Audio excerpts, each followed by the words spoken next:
Id-Deputat Nazzjonalista Robert Arrigo ma rridx iċedi l-10 distrett elettorali kif imbagħad iddeċieda li għandu jagħmel l-Eżekuttiv tal-Partit Nazzjonalista.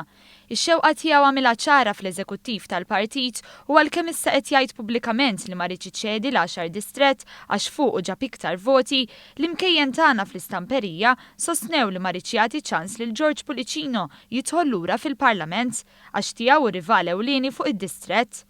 Biex daħlu biċ-ċans lil George Pulicino u xi ftit lil Francis Zammidi Mek, il-membri tal-Eżekuttiv tal-Partit Nazzjonalista eliminaw għal kollox iċ-ċans li jkun elett Ivan Bartolo, l-imprenditur li kontesta l-ewwel darba.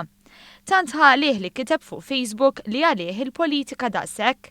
Minnaħa l-oħra din kienet deċiżjoni li tandejqet lil Robert Arrigo li ħass li kellu jagħmel il-ħsibijiet tiegħu pubbliċi anke jekk id-dettalji tal-laqgħa eżekuttiv tal-partit ma joħorġux dettalji minnha sakemm mhux għax ikun hemm xi lik kif kien hemm bosta riċentament. B'55 vot kontra 22 l-eżekuttiv iddeċida mod ieħor, iddeċida li nċedi s-siġġu tal-10 distrett għal Arrigo mal-Malta Today.